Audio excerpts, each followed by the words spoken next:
ಧಾರವಾಡದಲ್ಲಿ ಬಿಜೆಪಿಯವರಿಂದ ಬೃಹತ್ ಪ್ರತಿಭಟನೆ. ಬೆಳಗಾವಿ ಸುವರ್ಣಸೌಧದಲ್ಲಿ ನಡೆದ ಪ್ರತಿಭಟನೆಯಲ್ಲಿ ಸಿಟಿ ರವಿಗೂ ಸಚಿವೆ ಲಕ್ಷ್ಮೀ ಹೆಬ್ಬಾಳ್ಕರ್ ನಡುವೆ ಮಾತಿನ ಚಕಮಕಿ.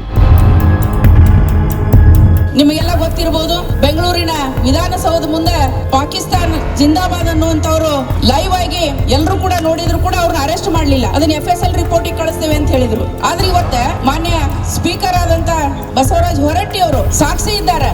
ಅವರೇ ಕೂಡ ಹೇಳಿದ್ದಾರೆ, ಯಾವುದೇ ಅವಾಚ್ಯ ಶಬ್ದಗಳನ್ನಾಗಿರ್ಬೋದು, ಪದಗಳನ್ನ ಬಳಸಿದ್ರೆ ಅವನ್ನ ಇಲ್ಲಿ ನಾವು ತೆಗೆದು ಹಾಕ್ತೇವೆ ಮತ್ತು ಅದನ್ನ ಯಾರು ಕೂಡ ಅಂತವು ಮಾತಾಡಬಾರದು ಅನ್ನುವಂಥದ್ದನ್ನು ಹೇಳಿದ್ದಾರೆ. ಆದ್ರೆ ಇವರೇ ಇಂಥದ್ದು ಮಾತಾಡಿದ್ದಾರೆ ಅನ್ನುವಂಥದ್ದು ಕೂಡ ಅವ್ರು ಹೇಳಿಲ್ಲ. ಆಕ್ರೋಶಗೊಂಡ ಸಚಿವೆ ಪೊಲೀಸ್ ಕಂಪ್ಲೇಂಟ್ ತಕ್ಷಣ ಕಾರ್ಯಪ್ರವೃತ್ತರಾದ ಪೊಲೀಸರು ಸಿಟಿ ರವಿಯನ್ನು ಬಂಧಿಸುವಲ್ಲಿ ಯಶಸ್ವಿಯಾದರು. ಇದನ್ನು ವಿರೋಧಿಸಿ ಧಾರವಾಡದಲ್ಲಿ ಇಂದು ಬಿಜೆಪಿಯವರು ಬೃಹತ್ ಪ್ರತಿಭಟನೆ ಮಾಡಿದರು. ನಿನ್ನೆ ಬೆಳಗಾವಿಯಲ್ಲಿ ಸುವರ್ಣಸೌಧದಲ್ಲಿ ನಡೆದಂಥ ಒಂದು ಘಟನೆಯ ಹಿನ್ನೆಲೆಯಲ್ಲಿ ಇವತ್ತು ಇಡೀ ರಾಜ್ಯಾದ್ಯಂತ ಭಾರತೀಯ ಜನತಾ ಪಕ್ಷ ಎಲ್ಲ ಜಿಲ್ಲಾ ಕೇಂದ್ರಗಳಲ್ಲಿ ರಾಜ್ಯ ಸರ್ಕಾರದ ವಿರುದ್ಧ, ವಿಶೇಷವಾಗಿ ಲಕ್ಷ್ಮೀ ಹೆಬ್ಬಾಳ್ಕರ್ ಇರ್ಬೋದು, ರಾಜ್ಯ ಸರ್ಕಾರದ ಗುಂಡಾವರ್ತನೆಯ ಬಗ್ಗೆ ವಿರುದ್ಧವಾಗಿ ಇವತ್ತು ನಾವು ಪ್ರತಿಭಟನೆಯನ್ನು ಮಾಡ್ತಾಯಿದ್ವಿ.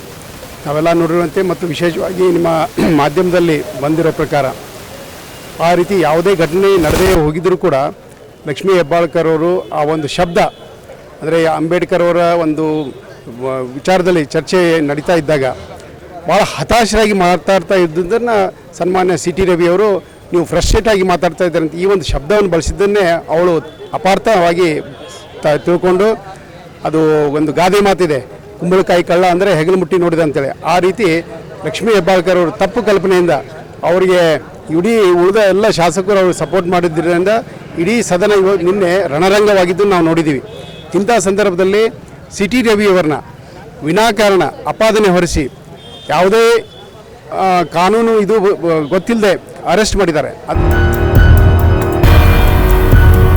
ಪ್ರತಿಭಟನೆಯ ಸುಮಾರು 100ಕ್ಕೂ ಹೆಚ್ಚು ಕಾರ್ಯಕರ್ತರು ಭಾಗವಹಿಸಿದರು.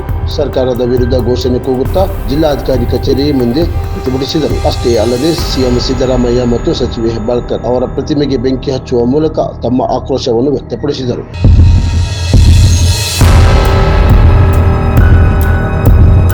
ಕ್ರಾಂತಿ ಸಮಾಚಾರ, ಧಾರವಾಡ.